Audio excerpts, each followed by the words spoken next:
Hello, everyone. Welcome to Longevity Post Podcast number 2. I'm your host, Scott Treveri. Your motivational quote of the day is, whether you think you can or you think you can't, you're right. Henry Ford. I'm joined today by the brilliant Immortal hair himself, Brian Simonis. Brian, how you doing?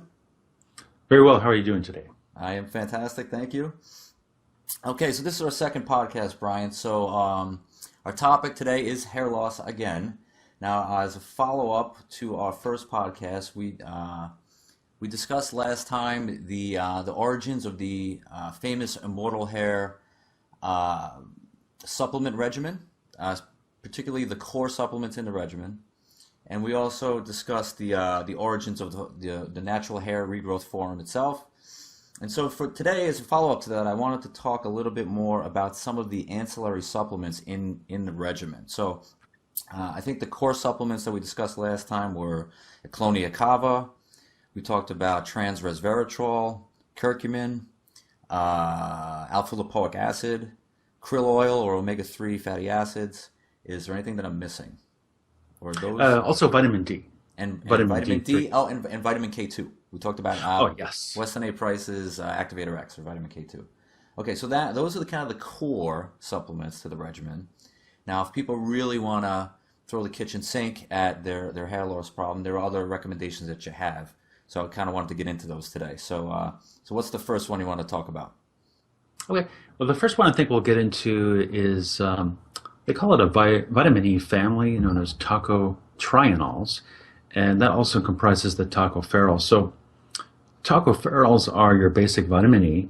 You've got the alpha, beta, delta, and gamma tocopherols.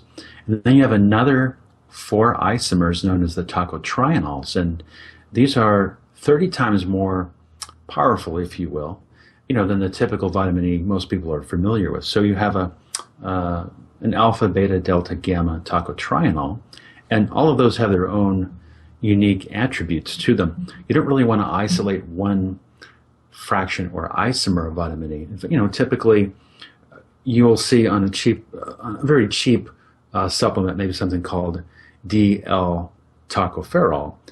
The DL denotes that it's the delta fraction, and the L denotes that it's a synthetic form, and it may not be as effective. In fact, I can say it flat out, it is not as effective as the natural vitamin E. And further, if you have all 8 isomers as they are in nature, you're going to have more of a natural response, which is going to be far more efficacious than a single isolated synthetic supplement. So on point about the tocotrienol and the tocopherols, everything all comprised together, you're going to have an interesting synergistic effect on overall the hair follicle. And what the tocotrienols and tocopherols do is they actually promote beneficial prostaglandins to the root of the hair follicle, and it does some other interesting effects as well. But before I get further into that a little bit, I should mention there is an interesting synergistic effect with some other botanicals. For example, if you look at Clonia cava or perhaps curcumin, resveratrol, if you combine the tocotrienols together with any of these supplements, you're going to find that it's going to have a more pronounced inhibition, reduction, blocking effect, if you will, of the pro-inflammatory prostaglandins. So these are the kinds of things that really can, hit your hair hard, very powerful inflammation. Okay. So, I've heard about vitamin E as an antioxidant and as beneficial for skin, but you're saying that all 8 isomers of the vitamin E, the tocopherols, if I'm pronouncing that correctly, and the tocotrienols combined have a beneficial impact on the beneficial prostaglandins which operate on the hair follicle in some way. Is it an anti-inflammation action? Is that what they're doing? Yes, yeah. One of them is prostaglandin D2. Another one is the COX-2 pathway. They go to a nice long chain of different inflammations that ultimately result in some pretty bad inflammation. So this is just gives you more pronounced beneficial effect. And what's really interesting about the tocotrienol, tocopherol family is it really hits specifically to the hair follicle. And one other thing about this is if you look at the journal Lancet in the year 2000, they found that people with androgenetic alopecia had a more pronounced elevation of an inflammation marker known as a lipoprotein A. Lipoprotein A is an inflammation marker found to increase your mortality rate from cardiovascular disease. And what the tocotrienols do specifically on that point is they do have a marked reduction in lipoprotein A. And lipoprotein A, think of it as sort of like a sticky adhesive material that tends to aggregate plaque. And it definitely is something you really want to be concerned about, especially if you have a family history of stroke or heart disease, and you're starting to show signs of hair loss. It's something you really want to consider adding to your supplement routine. Okay. All right, very good. Okay, so high lipoprotein A, more likely to be bald and more likely to have heart problems. Absolutely, yes. Okay. And so any specific recommendation of what people should look for? So when they're evaluating vitamin E supplement, just make sure that it also contains tocotrienols. Do you know offhand, are there any foods high in the tocotrienols, or do you just recommend typically taking a supplement? Yes and no. There are certain plants that do contain these things.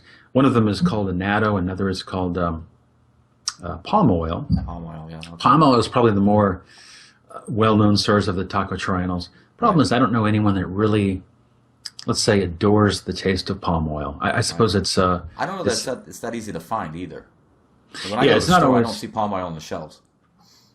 Yes, exactly. And a lot of people just don't like the taste. So that's one issue. And so, frankly, if it were me, I like the convenience of a supplement. But, if you really want to go buy food, it's certainly possible. Okay. All right, very good. All right, so tocotrienols is the next heavy hitter. So what's after that? After that, I guess we can get into iodine. And this is a bit of a controversial mineral because there are people who are sensitive to this. And there is a form that I think is well tolerated. Let's say it's act like a food. There's a supplement known as a thyroid boost, and it contains an organic form of not just the iodine, but also cofactors like selenium and things to maybe reduce heavy metal burden, which also is important. So when you have iodine, I suppose in a more of a complex or a food form, and at moderate doses, it's not going to create crazy effects that can happen in some people, some individuals. So this is something that's going to be more or less prone to any negative side effects that some people are concerned about. Okay, so the label on the product is labeled thyroid boost, but the actual active ingredient is a something called modifilin. Is that correct, or it's some sort of kelp? Yes, it is. It is a type of kelp. In fact, there's a Latin name for it.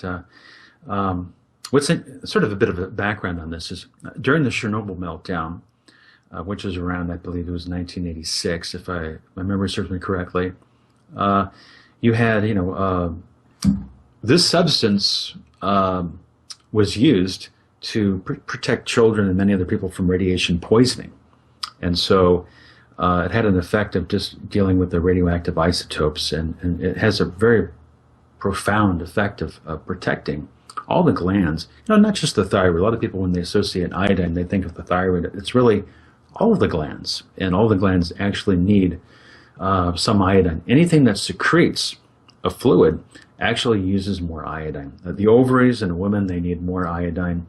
The muscle tissue, the fat, all the glands are very, very hungry for the iodine. So, frankly, there's just not enough iodine in iodized salt to really satisfy. Some people do benefit from iodine because if you think about it, every 17 minutes, as your blood circulates through your thyroid, it's essentially cleansing or neutralizing some nasty things you really don't want floating around in your blood, for one thing. And it also reduces that thing called lipoprotein A, Again, a cardiovascular marker. And it does tend to neutralize some inflammation. Again, some things in your blood you don't really want floating around there. So it can simply activate certain enzymes in your body and maybe promote longer health. Okay, so just to clarify, so a few things. So I know that a lot of people that supplement with iodine will simply use something called Lugol's, and but that's just pure iodine. And so they'll use this, it's a liquid form, so they'll just use a certain amount of drops per day in water or something, and they'll take it that way. Now, do you recommend Lugol's, or do you, you recommend a more natural form, such as this sea kelp, that also contains, because it also contains selenium and some other cofactors? Yeah, well, Lugol solution is one particular formula that was developed, a long time ago, and it's part potassium iodide and also some iodine. So both are needed. One is an oxidized form, one's a reduced form. Some tissues like the oxidized form, some tissues like the reduced form. The reduced form contains an additional electron. So it just depends on which part of your body really wants one over the other. They're both needed. The problem with the Lugol's is it can be very effective for many people, but some people have what's called an organification defect. And if they have this, it can be very difficult to actually use the iodine. So that's one issue some people have. So it's actually been found and observed that lower levels of iodine in the correct form could actually be more powerful, more efficacious for some people. And again, we're really looking at safety.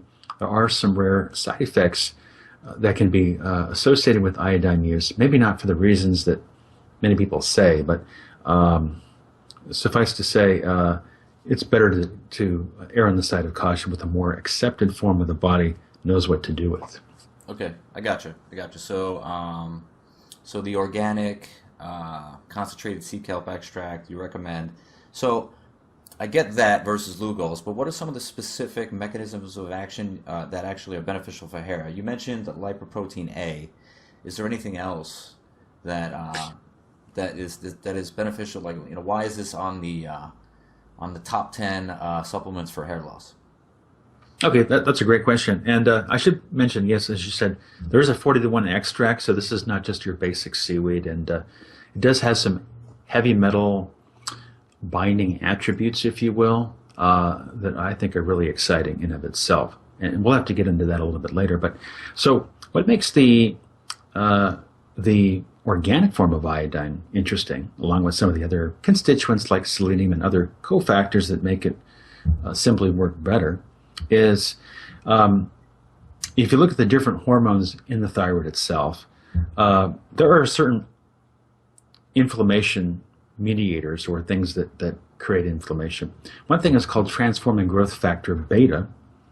And transforming growth factor beta, there are different variants of this, and some of it is necessary and some of it can be problematic. It's a bit of a complex signaling molecule. So I don't want to just say that all transforming growth factor beta is bad. It's a bit of a thorny issue if you just oversimplify it. But to suffice to say that if it's upregulated in the wrong way, it can actually act as a hair follicle assassin. So what the iodine does is it can modify the correct type of thyroid hormone to actually bring this inflammation lower. So for example, if you don't have enough iodine in your body, you simply cannot produce enough T3, which is a more active thyroid hormone than your T4. T3 is 60% more active than the T4. So it's something that you really want to have running optimally. There's a lot of people who have some subtle signs of an iodine deficiency and simply do not know it. The problem is doctors do not know how to check for this because they're only trying to look at some superficial numbers on their thyroid lab tests. So what they think is normal may not be normal. Right. Okay. It's funny. One of the things that I'm learning in our discussions is that for some reason the hair follicle has made a lot of enemies. You've got transforming growth factor beta is a hair follicle assassin in the wrong circumstances. We talked about MMP9 on the last podcast. We've talked about lipoprotein A. So apparently there are a lot of the hair follicles have pissed off a lot of things in the body for some reason, and have a lot of so hence the supplement regimen. Okay, so I get iodine, and I understand why you recommend an organic form. Okay, so what's next? What's next on your list of good supplements to add to the regimen? Okay, well, I think for this third segment here, I think we're going to get into, as far as the supplement is concerned, maybe kind of. I'm just going to be a bit general on this and not talk about one specific supplement. We're going to really discuss, I think, the importance of heavy metal detoxification. And I'm not going to be specific on this because one type of heavy metal detoxification might work better for one person versus another person. So rather than to say, this, whatever it might be, is the thing to take, I'm going to be a little bit more general about this and just say that you might want to experiment and find out what's the correct one for you. But I should add, though, that Thyroid Boost, which is a supplement that does contain something called sodium alginate, sometimes could be enough for some people. Really? Now, it can be, yeah, fair enough. The thing about heavy metals is if you look at penguins in the South Pole, they have elevated levels of mercury and lead. If you look at people all over the place, the closer they live to, the more industrialized their city is, or wherever they happen to be living, the greater incidence of hair loss. So there's definitely a connection between industrial pollution and hair loss. So when people step on their brakes in their car, they're releasing cadmium. You're breathing the cadmium, and that can essentially cause some problems. If you're looking at lead and mercury, they create their own disturbances in the body. We'll have to get into that a little bit deeper. But so one of my favorite supplements, we're going to call this maybe supplement number 3 of what we're discussing here, is something I like to refer to as, they actually refer to it as humic acid. So humic acid is an interesting supplement, and I take a form of something called hemofulvate. Hemofulvate is actually a combination of humic acid and fulvic acid. And so let me explain a little bit what humic acid is. It's a lot of the stuff is found in peat bogs, such as Hungary. And in Hungary, when they would have animals that would sort of eat or feed, where there's dense peat bogs of this humic acid. Humic acid is essentially a breakdown of thousands of years of vegetation and what happens. And it tends to have this interesting material that has a number of, sort of casts a giant net of things that are going to sort of attract any positively charged particle. So these positively charged particles could be pathogens or any type of negative substance in the body, heavy metals, whatever it could be. It could even be uranium. So it could catch some pretty vicious things. So when you are attracting these negative particles, you're really reducing a burden of inflammation. So these things could be lead, they could be cadmium, they could be mercury, they could be a whole host of things you really don't want to be getting in your body. You can be acquiring these things by breathing them in, by things maybe in your food. It could be in the water you're drinking. They could really come from just about anything. And a lot of times it's not that obvious where they're coming from. It could be from the dental chair. Okay, so I've heard of humofulvate, I think it's called. So what specific product do you take? I have tried a variety of different humic / fulvic acid products on the market. So it really gets down to a point of, what is the best price? So I take something called Immune Boost 77, which is from a company known as Morningstar Minerals. Is it the best? I really don't know. There's a point where if you use it long enough, you're going to get a lot of the stuff out of your body. It's not so much how much you're getting out, it's really about how your chemistry changes. The more heavy metals that you're getting out of your body, it literally like your chemistry just changes. And the reason it changes is, think of a mercury. Mercury is something that is so toxic. It's literally the second most toxic substance on the planet, next to radioactive plutonium. So essentially what it does is it breaks down enzymes. Without enzymes, you can't catalyze reactions. Without that, you can't. A lot of things that you normally take for granted that should work in your body just no longer work properly. They can go into your cell and damage the ability of all these different transport systems in your body to go through their normal machinery. It's sort of like you can't have a broken machine work, expect it to do your job the way efficiently as it did before. So removing these things has a profound impact on the body. And it doesn't happen immediately. It's not like you're going to take some of these things for a few weeks or a few months and expect dramatic changes. But it can happen. And sometimes it could cause people to pause a little bit and actually go through a healing crisis. They may actually have a fever, maybe for a few days. They might have headaches. They might just be hit like they felt like they get hit by a truck. Because some people, when they have toxins being excreted from their system, they literally go through a healing crisis. It's almost as if the body says, wow, I've got less toxins in me. I can now actually do what I want to do. And this could actually make you feel very ill for a little bit. And so some people get a little scared about this, and they don't really understand what's happening to them. But it could be, the brink of something maybe on a turnaround for them. Okay, so Brian, a couple questions. So, I've heard about heavy metals in the past. I understand the negative health impacts. Can you help again with the hair loss connection? So is it just simply that these things just throw a wrench in the machinery, as you kind of said, and just stop the body from working as it should, or is there any specific mechanisms that are where you've really honed in on this as an important area to address if you're trying to address hair loss? That's a great question. In fact, I should have mentioned that right off the get-go. I'm going to give you a quick story. I used to work at one of the largest integrated medical clinics in the Northern Hemisphere. We would use something called EDTA chelation, which is ethylene diamine tetric acetic acid. It's a synthetic amino acid that goes into your blood, and it's done for about 3.5 hours.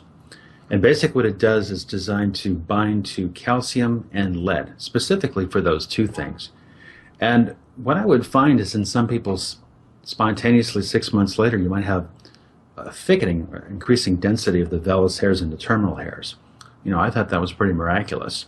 So at that time, I started to take a deeper look into, what is this thing called heavy metals, and why is it improving circulation? Why is it that when people were painting World War II warships that were with leaded paint, why was their atherosclerotic plaque being regressed radically? Now, unfortunately, the conventional paradigm of medicine doesn't like to look at these things. Maybe it has something to do with profits, I don't know. However, suffice to say that the heavy metal connection is interesting. So how does this affect hair? If you look at just that one toxic mineral, lead, if you have 1 micron of lead in your bloodstream, it can have a significant impact on the formation of plaque in your artery, for one thing. Another thing is that it can reduce significantly the level of testosterone in your body. Testosterone is not really a bad hormone. In fact, if you look at a balding person versus a non-balding person, the non-balding person is more likely to have higher levels of testosterone. So when you're having something like lead, you're breaking down that hormone. And so lead is something that's going to bring a form of pathogens in your body. It's going to bring disease. Any type of foreign element or heavy metal, whatever it might be, it tends to encourage an altered state in your body where it's going to bring maybe a sludging of blood, reduced oxygen capacity, a higher level of pathogens. So when you're bringing that lead out, you're actually increasing the testosterone. So this is one of the hidden causes of elevated blood pressure, I should just say, make segue real quick and simply say, if you look at people with hypertension or higher elevated blood pressure, you're going to see a higher level of hair loss. So interesting, if you bring down the lead, you can also relax the vascular system, bring down the factors that reduce in the testosterone. So basically, you get the lead out, reduce the inflammation, you increase the testosterone, you also start to feel more comfortable. The higher level of testosterone you have, it generally calms a man. So guys who are just really anxious, they're sort of just feel like they can't take on the world, they generally have low testosterone and high cortisol. So they're always on alert, they freak out over everything, they can't relax, and their hair falls out. Okay. So that's one example. Okay, all right, very good, interesting. It's interesting that you say that because I actually did. So, do you recommend that people get their levels tested to see where they're at, to have a baseline, or do you recommend that, irrespective of getting tested, this is something that you should do because of how the chemical soup that we kind of swim in from day to day in the world we live in? That's a marvelous question. In fact, I think you pretty much hit it exactly. I pretty much recommend everybody worry about their heavy metals. The thing is if you look at everybody, they don't have necessarily the same heavy metals in their body. They don't have the same combination. They have different heavy metals. The question is not so much, do you have heavy metal toxicity? The question is, which ones are they? Right. Everybody has them. It's inescapable. So, some people might have markedly high levels of aluminum. That's not easy to test for, but it is possible. Some people have markedly levels of lead, some mercury, some cadmium, some arsenic. It just goes all over the place. What I would do is I would assume that you have them and take some preparations to avoid them if, and only if, you're interested in your health. Okay. So, what about getting? Is humofulvate enough? So my question would be, what if you got tested and you found out your levels were really high? My personality is to throw the kitchen sink at it, right? If I know I have a problem, I want to go after it. And I've also heard that what these things can be really insidious, and that the higher they are, the more difficult they can be to get rid of because they are interrupting with how your body functions and the detoxification mechanisms, right? So you can. I've been told that you can reach a point where you're in a downward spiral, right? The more you accumulate, the harder it is to get rid of. Hence, the more you accumulate, right? So if somebody does get tested and they find really high levels of lead or mercury, whatever the case may be, is humofulvate enough, or is there any additional interventions you would say, or at this point do you say refer to your healthcare practitioner? What's your advice there? Okay, these are great questions. The answer is, unfortunately, for some, humofulvate, simply may not be enough, or the sodium alginate and the thyroid boost may not be enough. Some people would benefit from something like, there's other options. So let me just cover maybe three others. One is called DMSA. Another one is called DMPS. Now, these have been around, for a long, long time. We call them industrial chelators. If they're used properly, under medical supervision preferably, you should really do a lot of research on the effects of these, and I prefer to use them within their half-life and within their specific type of schedule, and it's something that we don't really have the time to get into depth with. But for some people, it can make a markedly huge difference. One of my favorite types of getting rid of the heavy metals is a form of therapy called infrared sauna, and this is a nice thing because it takes the burden off your kidneys and your liver.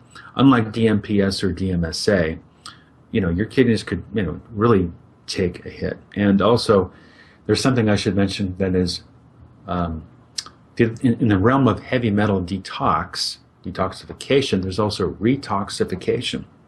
And this is something that people really worry about, and it's legitimate worry. Sure, some of these things do work well for some people, and they can make life-changing effects in the brain. On the other hand, some people can be damaged from these things. So you really want to do your due diligence and research things, or as you mentioned, under medical supervision. Some people do benefit from having tested because there might be some specific areas. It might not even be heavy metals that could be the big deal. It could be another topic we'd have to cover in another podcast, which would be toxic mold.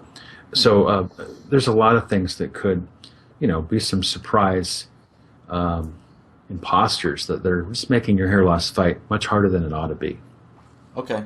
So if I could summarize, I would say you recommend that everybody use humofovate as a preventative maintenance, if you will. And if you do get tested and your levels are higher, you can work with a healthcare practitioner for some of these other more potentially problematic ways of addressing it in terms of the stress that they could put on the liver and kidneys. Or you could go all after the infrared sauna, which I happen to have and I've used as well, as a safer way to remove the heavy metals. So that's good advice. So, all right. So we're coming up on the end of the show. So let me just do a quick recap. So we've talked about some additional supplements that you might consider adding to your regimen: Tocotrienols and Iodine, specifically a product called Thyroid Boost, which contains a concentrated extract of a sea kelp. And then we also talked about the importance of heavy metals. Heavy metal toxicity can really have an assault on your hair and on your health. So some preventative maintenance is warranted there. So Brian, thank you again. I really appreciate you sharing your knowledge with us. To the listeners out there, if you like what you're hearing, please subscribe to us on iTunes. You can also follow us on Facebook at Longevity Post. Just do a search for Longevity Post, find us on Facebook.